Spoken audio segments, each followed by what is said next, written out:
This story begins with a young girl named Coraline Jones. She and her parents have just moved into the Pink Palace apartment complex and are now living in the first floor. Coraline is of average height for a girl her age and has a distinctive blue-colored hair similar to her mother. Her father is a tall, lean man with brown hair and crooked glasses sitting on his face. Her mother is a splitting image of her. Both her parents are always busy working on their garden catalog, therefore Coraline is always bored. She felt neglected and lonely, and so, to cure her boredom, the curious girl started exploring the apartment complex. While looking around, she met a young boy with curly brown hair who had a curved, slouching posture. Who are you? Who am I? Who are you? You're new here, aren't you? Oh, I just moved in. My name is Coraline. Your turn. I'm Wybie. I live with my grandmother. She kind of owns Pink Palace. Coraline thought Wybie was a strange kid, but she was glad to see a kid her age. She bid him goodbye and continued.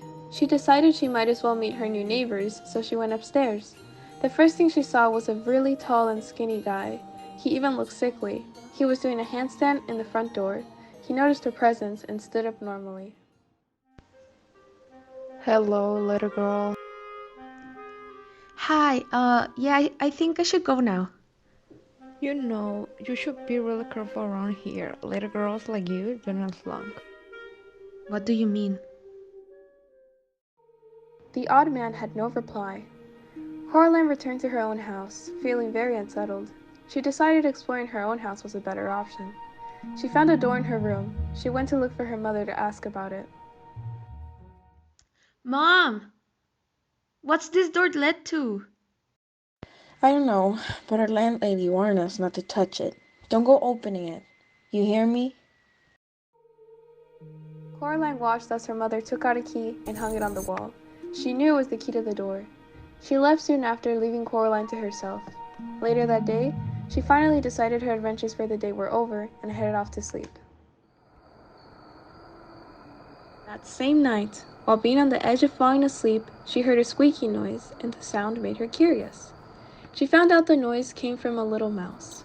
As the little creature started to run out of her door, she decided to follow it. The mouse led her to a secret door that she instantly knew the way to open it was with the strange-looking key.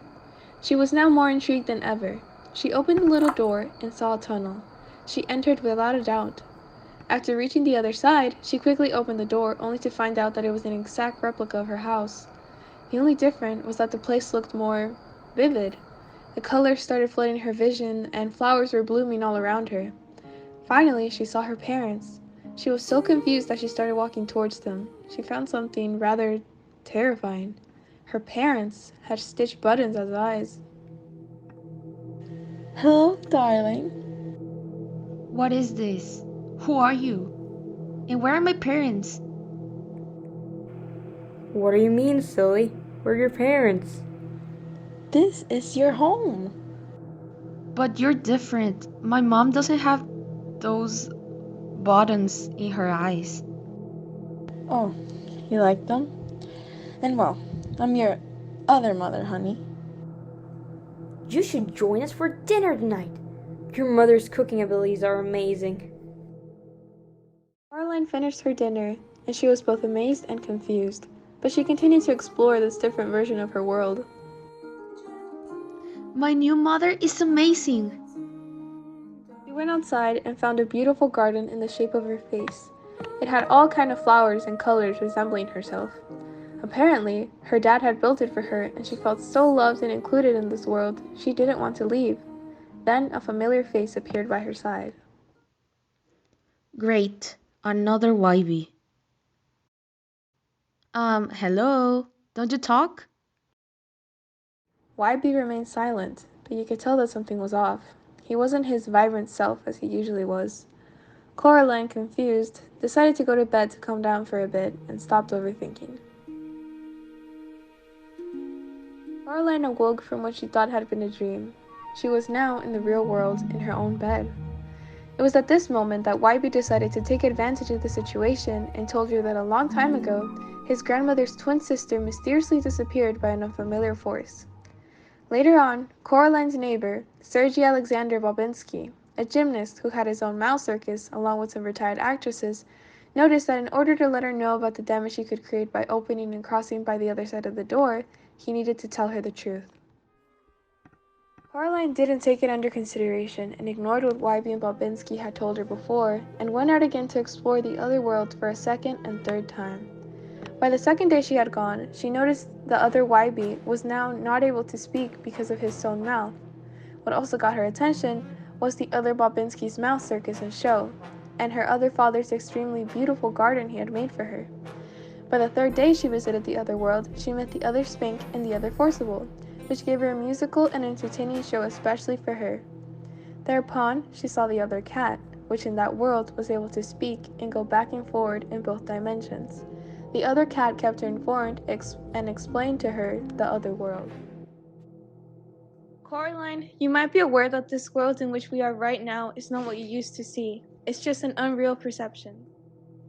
Are you joking? Of course it isn't true. Coraline didn't believe him and thought that all what he said was just a prank.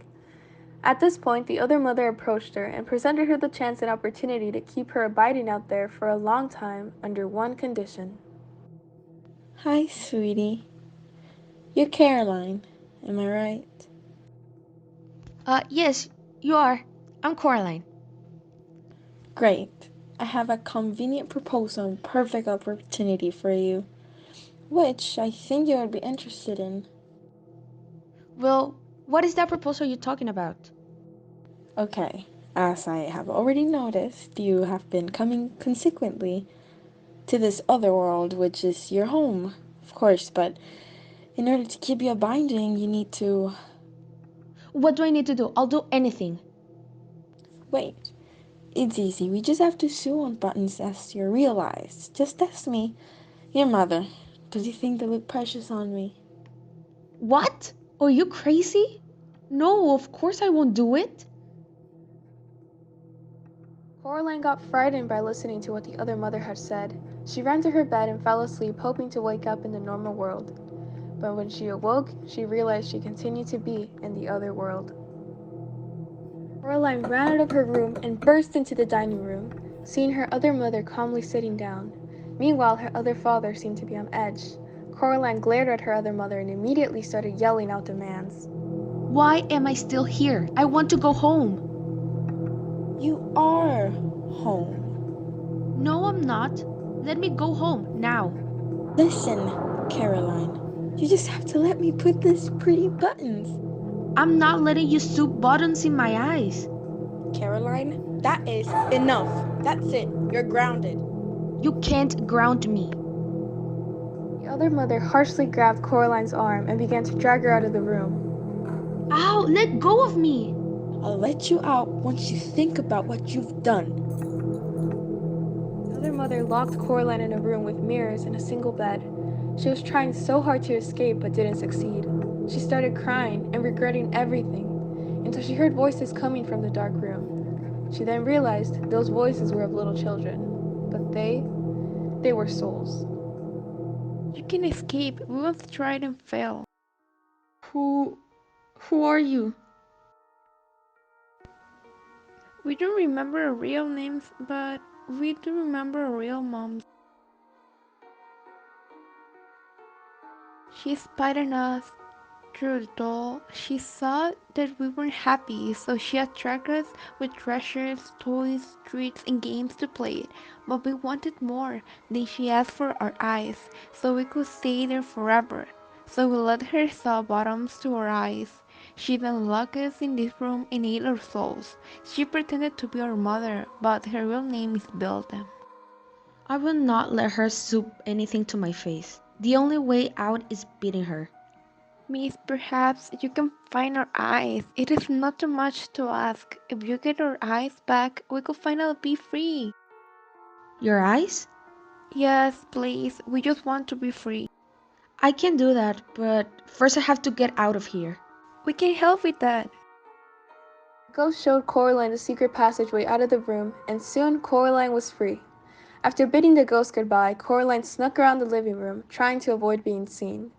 She saw the other mother. Now knowing her real name, she looked much more distorted than before. Her lower body was in the shape of a spider, and she no longer resembled her mother. Hello, Belgium. I know who you are and I know what you do. And I want to offer you a deal. A deal?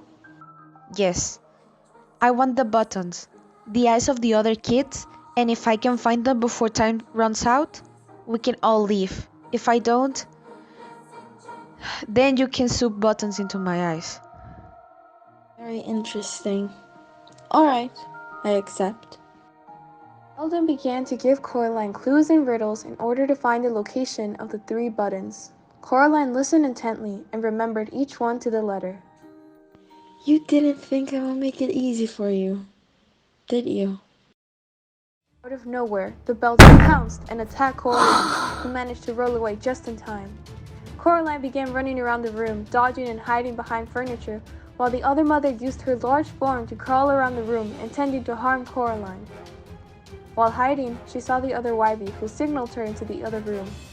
Immediately, Coraline jumped into the next room, and the other Wybie slammed the door shut with a desk as support. The door banged loudly as the Belgian tried to get in. But Coraline and the other Wybie were now safe inside the next room. Ironically, right next to the portal. Coraline had already set up a mission for herself, when all of a sudden Wybie grabbed her hand and led her through the deceiving portal that had led her to all these events. His body language showed how agitated and terrified he was. Wybie desperately tried to push Coraline into the door, while Coraline pushed back. The eyes! I have to help them, Wybie. I promise them that I will do the best to set them free. I have to. I'll be quick. Coraline hurried. She was panicking and she wanted to keep her promise. Looking and looking, she finally found the eyes by the 3 clues the other mother gave her. Coraline, scared and shocked, started running towards the door to get inside the tunnel.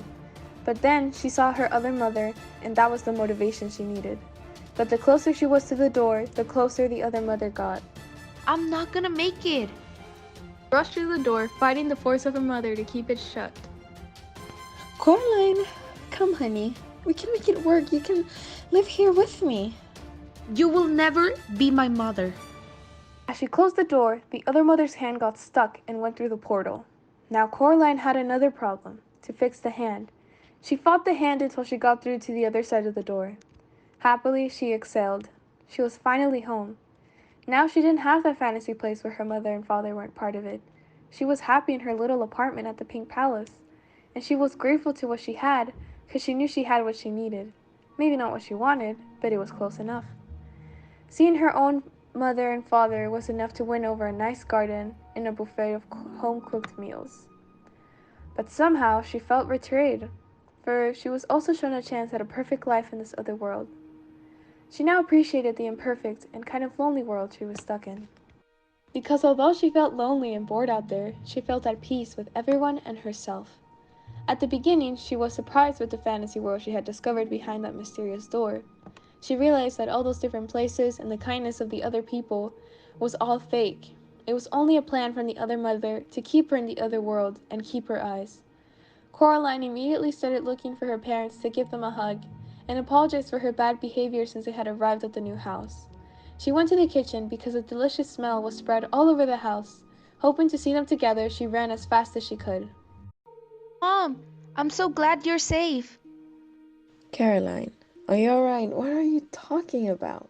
Nothing. I'm just glad everything is okay now. Everything is how it should be. Well, whatever you say, sweetheart, as long as you're happy.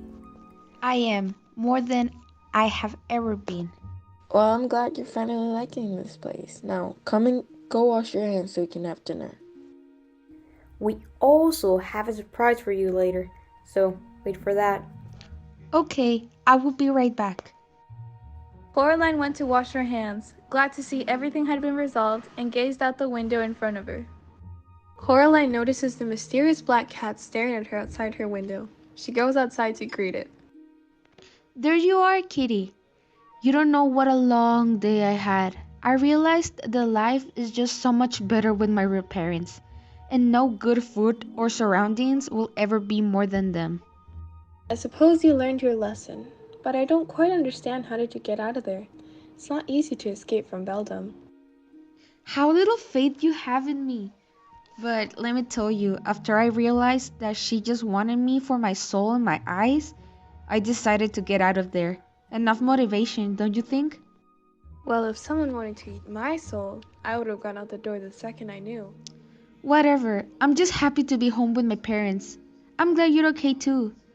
Well, this is a goodbye for now. YB's waiting for you. Goodbye, Coraline. Coraline goes back to the house and starts looking for her parents. Finally, they were in her room waiting for her. She ran inside to hug them. Mom, Dad, I'm so happy to see you. Do you know how much I love you? I'm sorry, I'll be better, I promise. Caroline, what happened? Why are you blabbering? Oh, let her be. She's never like this. I just realized how happy I am here with you. I don't want to move or anything. Okay, now, let's get you to bed. We have a big day tomorrow. What are we doing? It's a surprise. Here. Her dad hands her a little doll excitedly. She grabbed it and stared at it in horror. Why does it have buttons instead of eyes? Her parents all but grinned at her. Coraline looked at her parents' eyes and felt a sinking despair as she noticed their eyes were in fact buttons. Coraline felt like crying after realizing all the signs in horror. Since when were they always home? Did the cat always talk in the real world? Where are my parents? What are you talking about, silly? We are your parents. What color buttons do you want?